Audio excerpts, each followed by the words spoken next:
almost doing till now. So I'm always coming from the application side. I did application development, process development, and now I'm the product line manager for marking systems in Coherent Munich.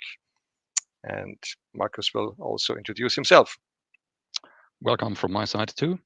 My name is Markus. I'm the product line manager at Coherent Switzerland. My background initially, I started physics and then moved on into product management and sales in different branches, specifying production equipment and lines in branches like solid wood processing and photovoltaics before I joined the laser branch about 12 years ago. So I can't beat Roland there with his 20. Very good. Thank you very much for your introduction. So a little general information on our session. So we are streaming live today on 3 different platforms. That's Goldcast, that's YouTube, and LinkedIn. So our session will basically contain our presentation in the first half, and then at the end we will have a Q&A session where you can also always ask questions already now, put it into the chat, and we will basically answer them after the presentation. There will also be a poll question, but this will only be available to answer the poll for the Goldcast registered members. All the other ones on the 2 other platforms will, of course, see the result of that poll. And with that, I would start to share my screen, and we jump right now and immediately into the presentation.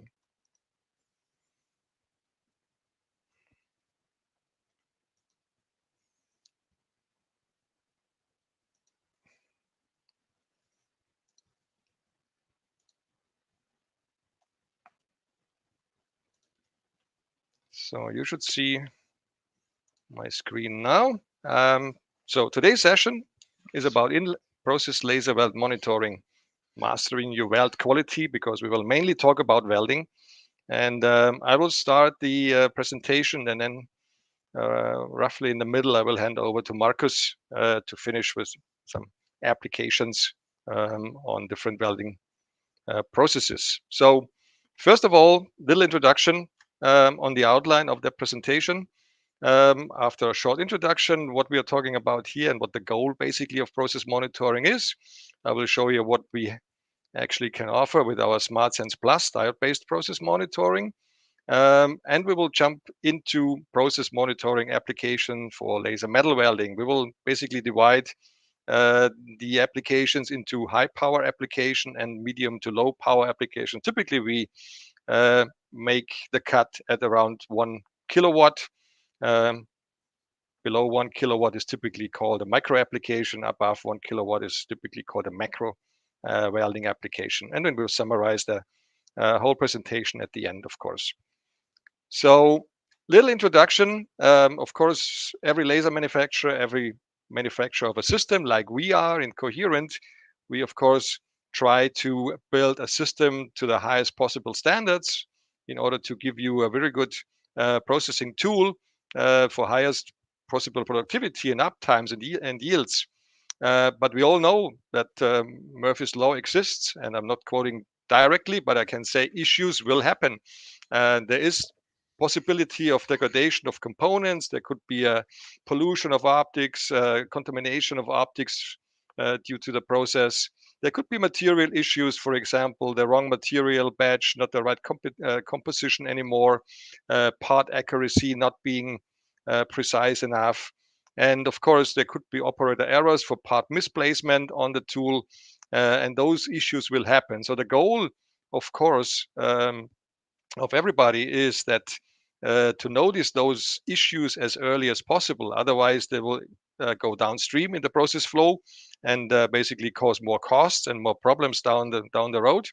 And worst case, of course, they will even ship to the customer, and you have to call it back at some point. So the whole goal is basically to check and control the process as good as possible in order to avoid exactly those issues going, or wrong parts going down the processing chain. And so this is a processing chain. Basically, the blue arrow line is a timeline. On the left-hand side, you basically can imagine, okay, now the part is arriving at the machine. So somebody is scanning, for example, the travel card with it, and then you load the part into the machine.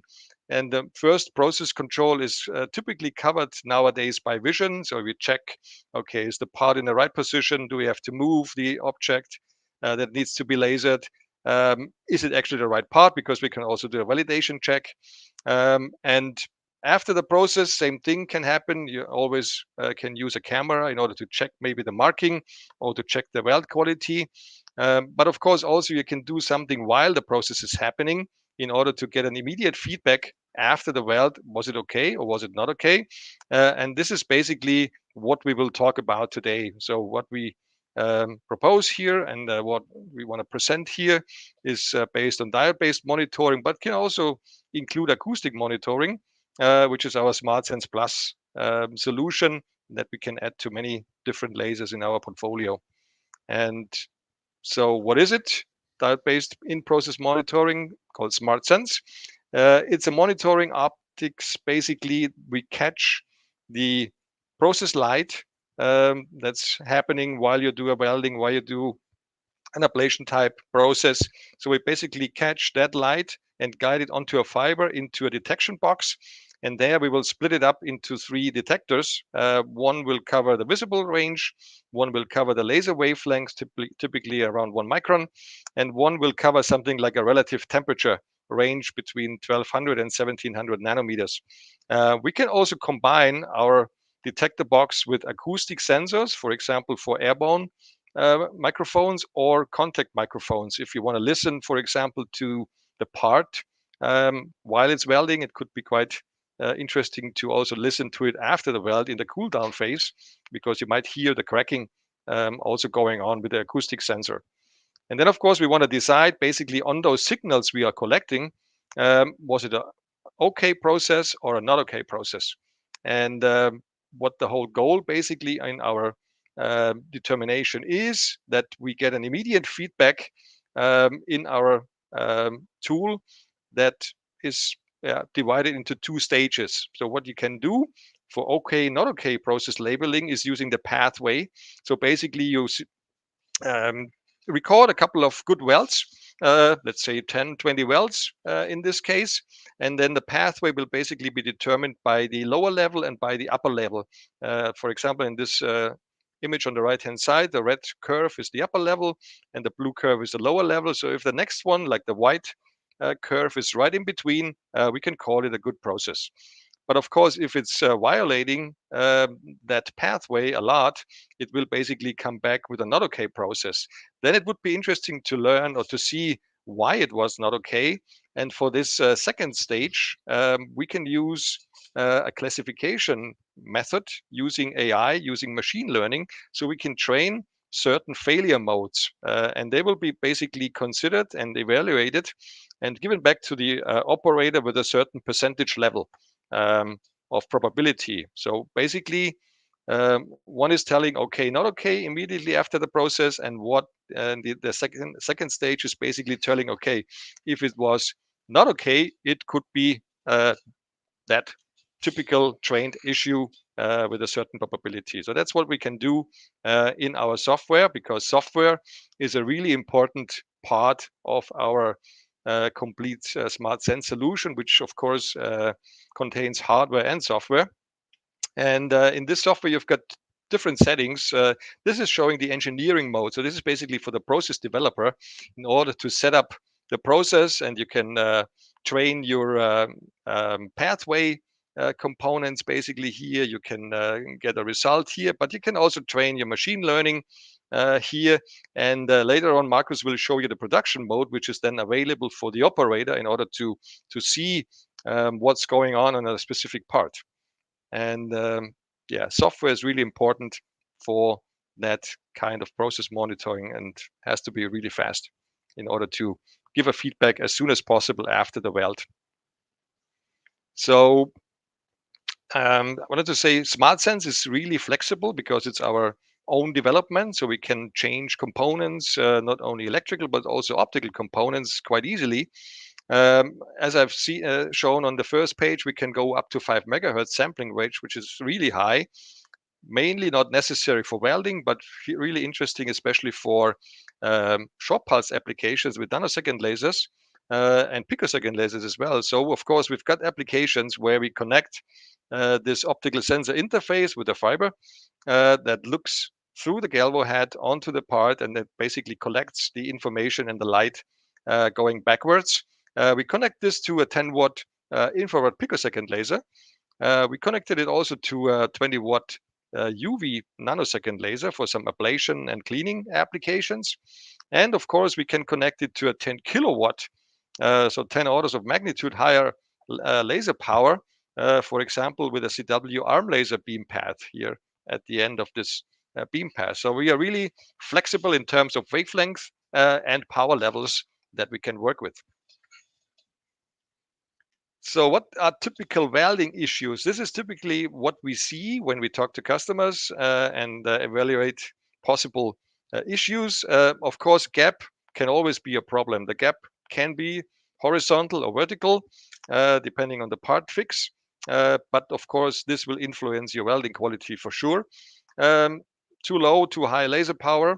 Very often we see that most of the problems are coming from out of focus processing because something just moved accidentally.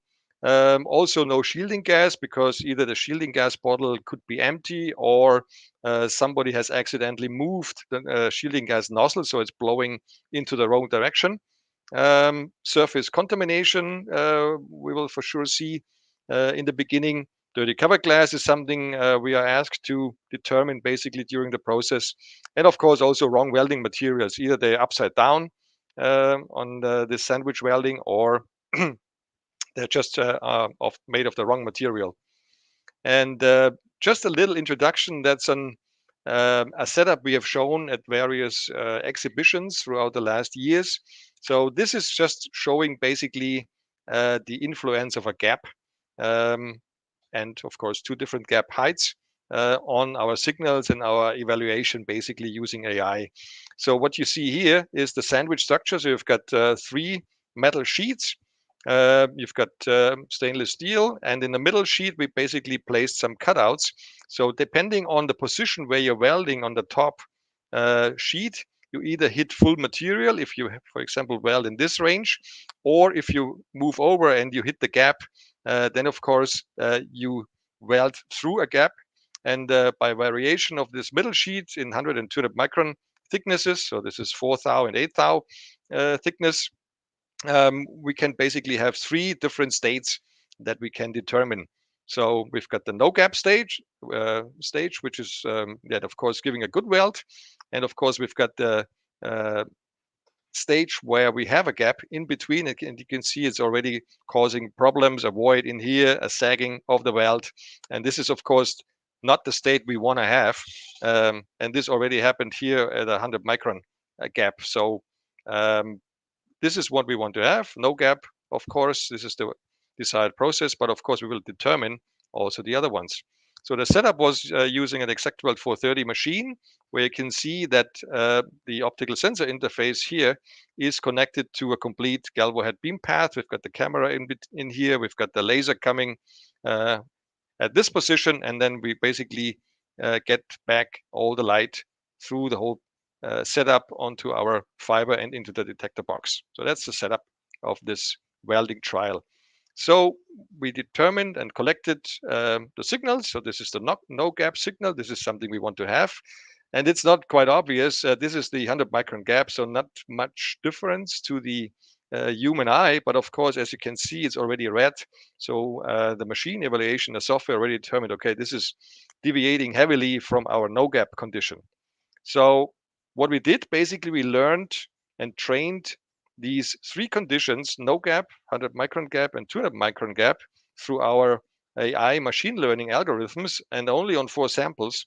We got back basically a very good match between the true class and the predicted class. So basically this is 89%, 84%, 97% on predicted class. So it's a really good match between what we expected and what we actually got.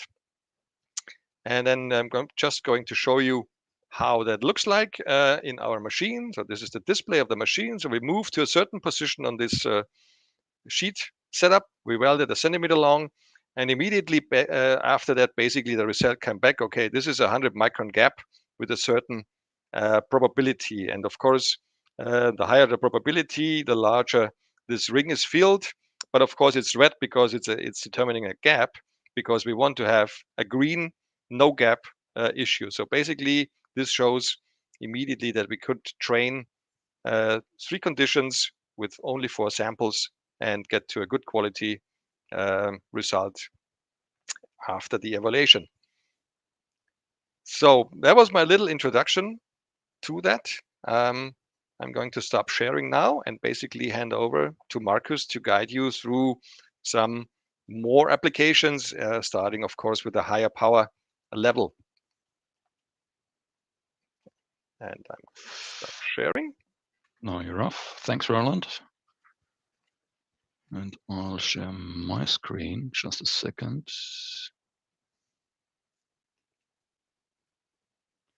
There we go. Good. As Roland already announced, I'll give you an overview of a few applications across power levels from a few watt up to multi-kilowatt level. So I'd like to start with a high power application. Today we have a lot of demand from the EV industry, from e-mobility. So it's busbar welding to terminal of prismatic batteries.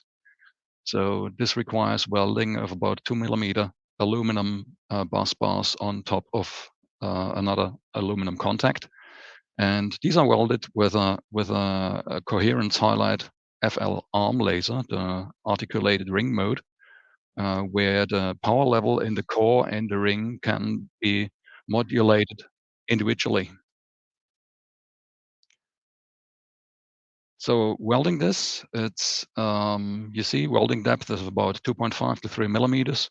The weld is applied in 0.4 seconds and at a laser power of about 4 kilowatt. Goals here, we need to be very fast and productive, achieve a high conductivity, and of course a high mechanical strength. To prove this in production using SmartSense Plus, here we have an example of the 3 signals of the individual sensors. As Roland already indicated, we are monitoring the plasma and the visible range. We are evaluating the laser back reflection and also the relative temperature in the material. So this is a typical, for example, signal at the beginning of a weld. First, the laser is reflected and then couples in stable into the material, and you should see a really stable signal all along the weld. Where the plasma usually is a lot more unstable because it moves above the workpiece and is of course also affected by extraction systems or cross jets below the processing head. So you see the good signal, the signal pathway is comparably narrow in between several workpieces. Compared to this, a weld where there was some dirt in between the plates. This can happen during positioning, and immediately this causes actually virtually an explosion in the weld, creating a cavity, and it's clearly visible on all 3 signals. Another example, just dirt on the surface, not as severe as the first example. So this is not the dirt, it's the burn marks caused by the dirt on the surface. Also here, clearly visible on the 3 different wavelengths.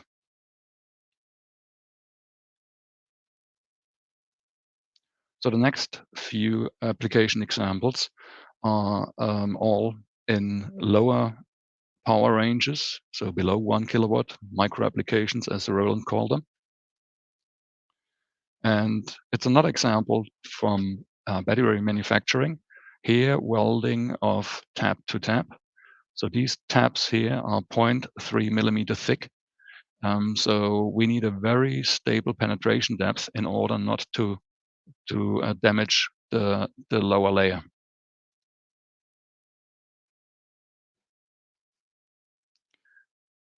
You see again in the 3 wavelength ranges the pathway. So the pathway is usually quite narrow. So the signals are very stable on all 3 wavelengths, where again, in this case, a bent tab caused a very obvious deviation that would be detected as not okay. And also a misaligned tab causes deviation in the same magnitude. Both would be clearly identified as not okay. Here we have a video of the line in production. You can see the operation on the video in the bottom left corner. Here in the center, we have the view of the workpiece. So this is actually the production mode that displays only the information that is relevant on the shop floor, relevant for an operator or, well, personnel overviewing the process. So every weld position is clearly indicated by okay or not okay. And then in the end, also the complete workpiece is then qualified. At the bottom center here, you can select the different signals that can be seen. So you can flexibly vary the interface that the operator sees.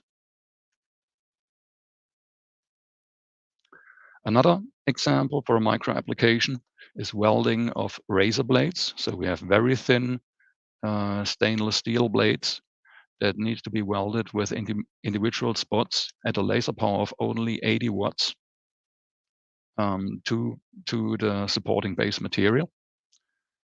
And so you can see every single blade is indicated here as good or not good, and every single spot in the weld is monitored.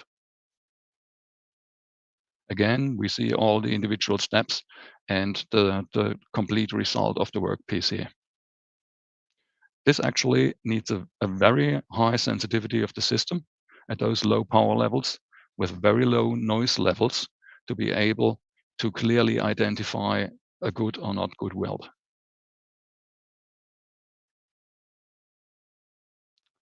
Another application where we are welding pieces directly on, well, electronic components directly onto a PCB. So that means we have on top a layer of about 100 micron copper and weld these on top of 35 micron copper tabs directly on PCB. So that means under the 35 micron copper, there's directly the supporting plastics. That is, of course, not allowed to be damaged. We're doing this using a fiber laser, a single mode fiber laser combined with our PH20 SmartWeld Plus processing head that is capable of controlling the energy input into the material very precisely by controlling the speed of the laser spot on the surface very precisely and within a single pattern, even at frequencies of 2 kilohertz repetition rate of the pattern. So the weld happens within 10 milliseconds. And you see we have a very shallow welding depth as the material is that thin. Still a quite high laser power, but so with that we achieved a high speed. So how do the signals look like? You see here a good weld, the top view, and this is after a successful peel test, proving that the PCB below is not damaged. Just a very slight print on the surface is visible, but this is accepted by the customer and it's not burned. So that's no defect. You can see the signals after the initial peak in the back reflection and also in the plasma. We have a very stable signals in a good process. Increasing the power level to create obvious defects. You can see here slight burn-throughs that can happen in very localized small positions. Again, the whole spiral takes 10 milliseconds, and you can see how fine the resolution is regarding the signals. You can see every single incident reflected in the signal. Of course, if we increase the power that much, it's very obvious to find that. The more difficult ones are these here, where seen from the top, it looks okay. Maybe there's a slight discoloration, but that's it. And then after the peeling test, you see there's a lack of fusion in a certain area of the spiral. And during the weld, this is clearly indicated by sharp peaks on all three signals.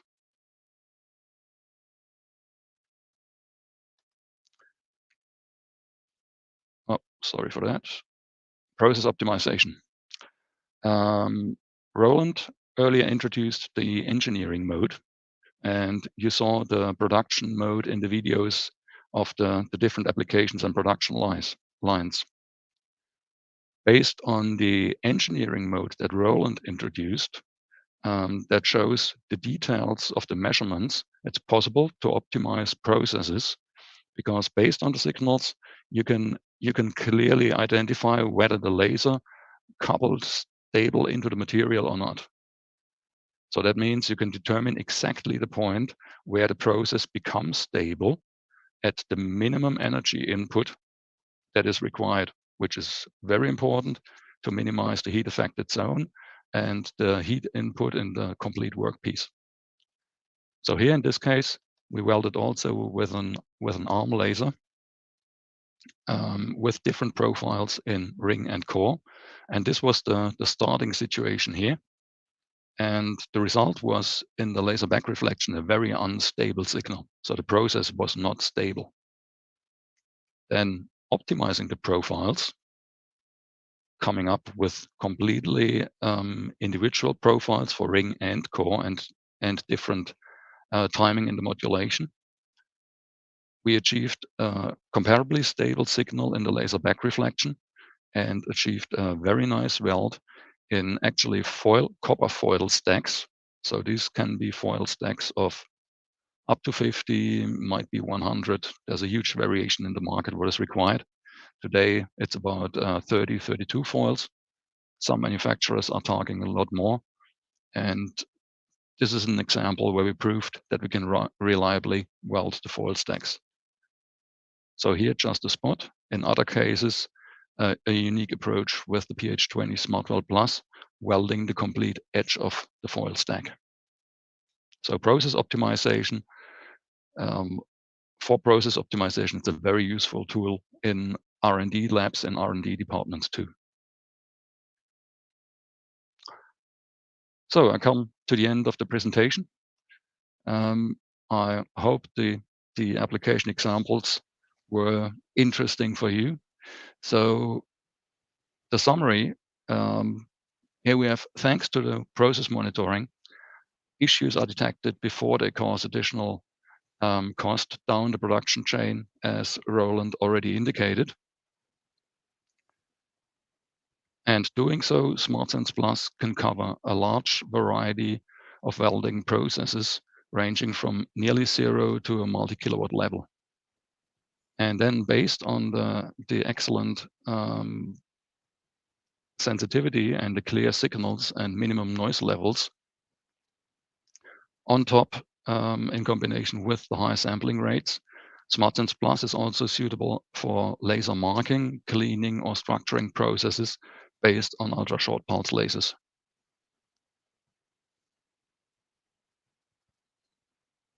With that, I come to the end of the presentation, and Roland and me will be available for questions.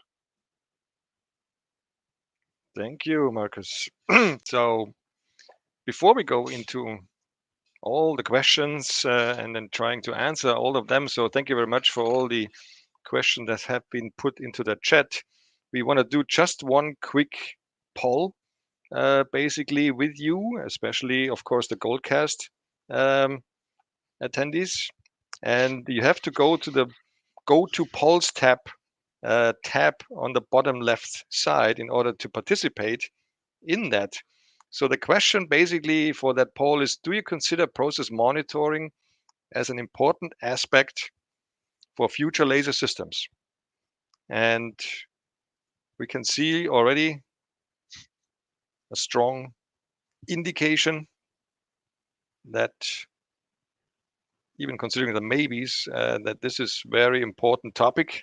Of course, it was about to be expected because we see all the advantages, and of course we see also that everybody has to reduce scrap rates in order to save money and also avoid callback situations for parts that have already been shipped out to customers. So of course, the earlier we notice basically that there's something wrong in the process, the cheaper it will be in order to fix that. And so if we look at the votes, which seem to stabilize now, it's 90% are considering. One just changed back to maybe. I can understand that for some applications it's less important if there are no high quality requirements. And of course, the examples we picked were from electronics industry, were from automotive, and yeah, we are used with high quality branches. But of course, if mechanical strength is not 100% required and you allow high tolerances, then you might not need it. So yeah, thank you very much for participating in that poll. So it shows the importance of the topic. Thank you again for that. So we would now go through all the posted questions. Markus and I myself will pick some of them. I think I will start right at the beginning from a question on open. I think it was gone. Is it gone now? Yeah, okay. Can you operate open welders? Of course you can open class 4 welders, but of course you have to secure the room and make it laser safe. So of course we at Coherent sold class 4 lasers until 3 years ago, but you have to take the precautions then to the bigger room and make that room safe and of course not accessible to everybody. Then you can also work with an open class 4 laser in your production. So Roland, actually there's a lot of questions in the chat, so we might have to pick and will not be able to answer all of them. So one question that I see here is that that you say in the slide I showed with the prismatic battery cell application that a defect length wouldn't exactly match the data length. That's of course possible because the effect on the surface can be a lot different from the signal. And you saw, for example, in the example with welding on the PCB in copper, that on top you didn't see it at all. So therefore there can be quite a variation and it's not identical. So there's also an early question: what data size are we talking about for example, 1 second weld? Of course, that's mainly depending on the resolution you are choosing basically on our software. For a weld, you don't need the 5 megahertz sampling rate. Of course, you can come in with much lower values, but I would think it's in a megabit range already also for that kind of short weld. Would you agree, Markus? Yes, definitely. So we can also determine what measurement frequency is required for what application in order to reduce the amount of data generated in production. So there's a Fourier analysis integrated that checks in what frequencies there's still information content on the signal, and so you can choose that frequency, and so the data will be minimized. Okay. Next, you wanna take one? Yeah, I just had one here. How SmartSense Plus differentiates from comparable competitor systems based on the same measurement principle. You noticed in the slides that the clarity of the signals and the sensitivity are very good. So we can also measure effects in very, very thin material and at very low power levels and with ultra short pulse lasers. And we focused in designing the hardware, the measurement hardware, on really minimizing the noise level, and succeeded. And we also adapt SmartSense Plus to the laser optics, so they are properly aligned, and we can also adjust the size of the measurement spot in order to have the maximal signal to noise ratio. So I think on the measurement side, it's a lot more sensitive than the systems out in the market. Okay, another question. Can you extract data outside the SmartSense platform, including acoustic sensing, into a, for example, CSV date to do your own data analysis? I think the short answer is yes. The data will be stored, of course, in that format. And another question, how do you propose to evaluate the AI model? I mean, what we did, of course, as most people are doing, we first, of course, trained the model to this, for example, what I showed, 100 micron gap, 200 micron gap. And then when we have trained it, and we only used, as I said, only 4 trials to get this model trained, we then, of course, would run another 10 or so of the same kind, like a 100 micron gap, like a no gap, like a 200 micron gap, in order to evaluate the AI model. And of course, in production, you can always still add basically events or signals to this AI-based bin, where you say, okay, this was now again 100 micron gap. I will put this signal to the 100 micron trained model bin, and then of course it will enhance the quality of that as well. So here's another one asking, how do we calibrate the system to validate its output data against quality requirements? This is, of course, a little bit tricky because there might be a quite a variation of quality requirements dependent on what tolerance, what pull strength variation you can tolerate. And what we do have is we have on the AI side, we can train error characteristics. And then once you have, let's say, you have workpieces that are close to the requirements or just exceed them, you can put this data in a certain bin. So doing that, we can train kind of warning levels and error levels. So the system is able to differentiate between you get close to your limits and this is not okay, but it needs to be trained. Another nice question. What happens in the case of an uneven gap? So basically, I think this is also coming back to what I showed with our little test on 100 and 200 micron gap training. Actually, I can tell you exactly what happens because we used that 3-sheet setup at the show a couple of times in order to save material, of course. So we welded a couple of times onto those, and then we got some distortion already on those parts. So what you can see, if you already had a 100 micron gap, you could see, of course, it was lifting and moving towards more or less 200 micron gap. And on the signal evaluation, basically on the AI evaluation on our system, we saw that the probability for a 100 micron gap is going down, and the one of the 200 micron gap is coming up. So basically, this was a really nice side effect that we could see when we had an uneven gap. Something that is not really trained, it would show probabilities basically in between. So here's another one. Does SmartSense Plus work with any laser and processing optics?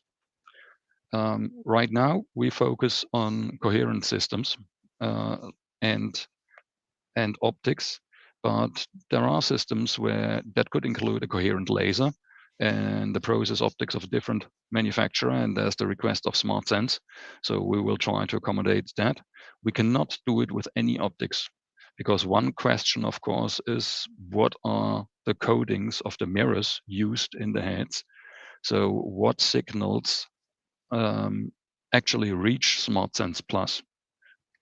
So in our processing heads, we optimized those codings for a maximum signal strength in the 3 different wavelengths.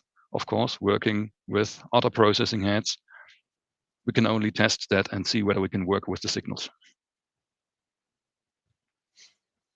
Okay, another question. Can we detect or control the porosity generated by laser welding in the welding path? This is a really good question. Not easy to be answered because it depends when the porosity is actually happening.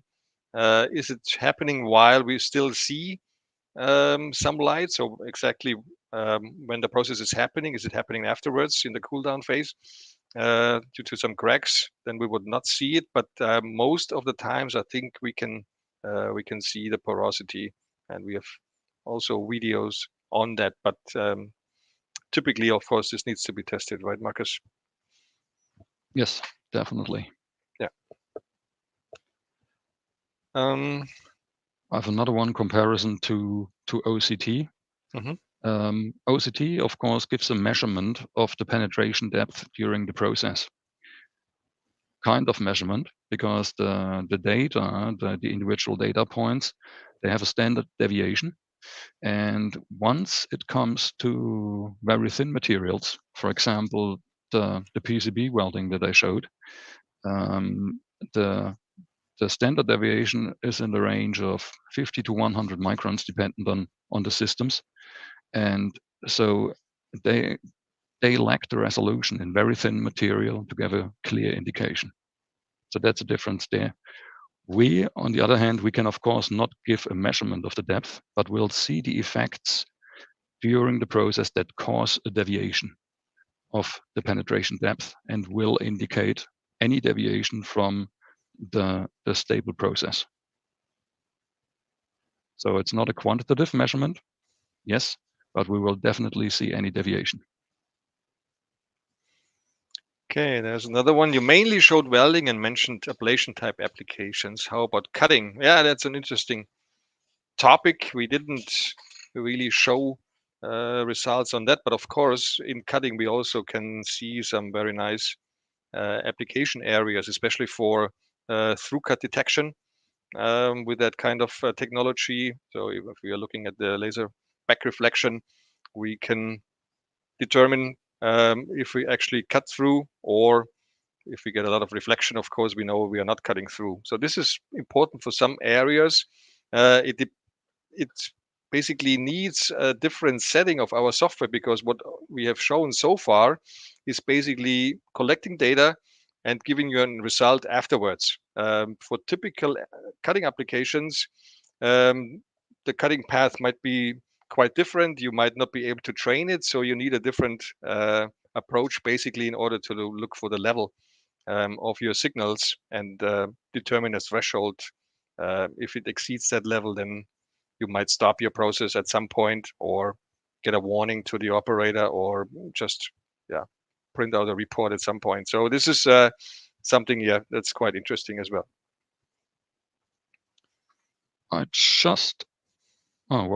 Ending in 15 minutes, also we have some time left. I just spotted another interesting one, an application related question. Can this be used in a continuous process weld? We integrated SmartSense Plus actually in welding of tubes. So the task is to identify defects that are somewhere in the weld, and we actually call this the continuous mode. In the continuous mode of SmartSense Plus, you can define a length of the measurement time. So you can say, I want a measurement every 0.5 seconds, and then evaluate that to give you a good or no good indication per section on the seam. So this can be either applied to continuous processes like welding tubes, or in case you have very long, big work pieces with 2-3 meter long welds, where it's hard to analyze the signal over the full length in one go. Also there, we would cut it down into shorter sections for analysis. So I think you can continue. Most of the questions probably go more in your direction. We answered already a few, so let's see. Back reflection. How do you account for back reflection of the laser beam when using IR on copper? Yes, that's a point. But for example, if you use high brilliant single mode lasers with a very, very high energy density in the spot, this jumps the threshold in copper where the laser couples into the material. And once you are in the material and it's heated up, you can achieve a stable process with IR on copper as well. And you saw the example welding very thin copper pads on the PCB. So we control the penetration depths very stable in that process. So it's just about knowing how exactly you apply the beam to be able to weld with IR on copper.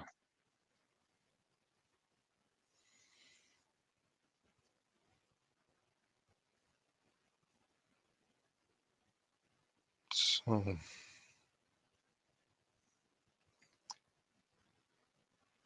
then another question, does SmartSense automatically optimize core and ring power dynamics? Or the results you showed are obtained by trial and error by the operator controlling the machine? Yeah, that's a good point. Markus, you want to take that out of your trials? Wait a second, where was that? 539. 539, where's that? Okay, let me answer it. I mean, it doesn't really optimize automatically yet. This was a trial and error. So this was basically an example for process optimization. So also we use SmartSense in our labs in order to have a look at the signals, see where there's a lot of reflection going on, and then we can basically counteract by cranking up the power, for example, in order to get a better penetration. And this was basically the example we showed on Markus' slides for process optimization in the lab. What we of course can do is during those tests, we also determine how stable the process is and how big is the process window. So that then of course you target a big process window ideally. And so we have a clear indication what we can achieve and how robust the process is in production later on.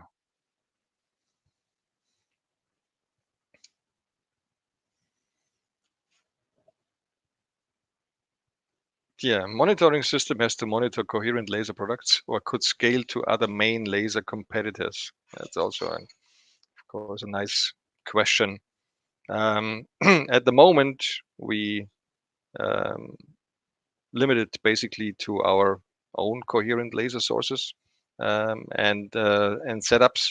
So it's not a product that you can buy as is, but only in connection with a laser. But of course, there's always something we can think about if the volume is big enough, right, Markus? Yes, I mean, I partially answered that already earlier.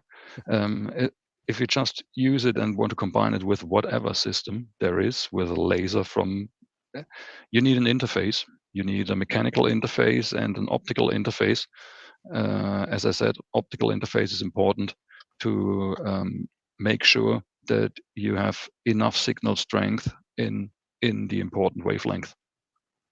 And for other processing heads, we cannot guarantee that. We have no idea because we don't get data about the coatings.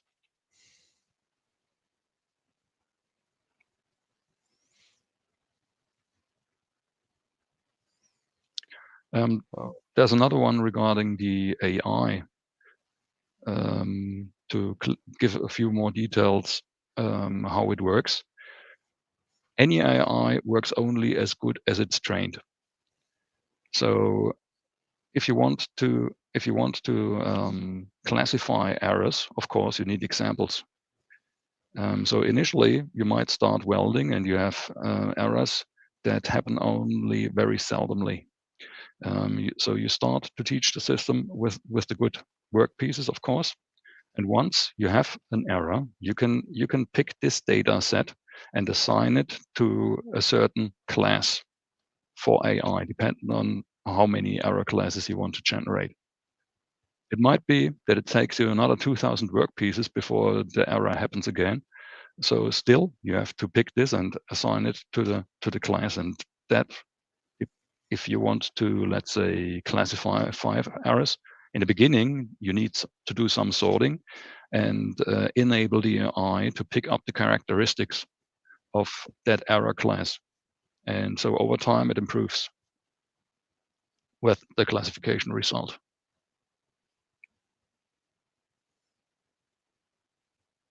Then one comment right in the beginning on slide 9, you missed quality of the welding fixture and also effect of operator skills and trainings.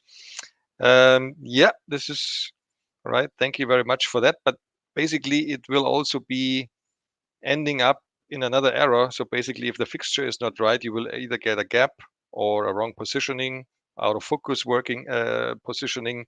So and also operator skills will basically cause some of the already mentioned issues on welding. But of course, it's a good point that these will basically influence the weld quality. Yeah. Thank you.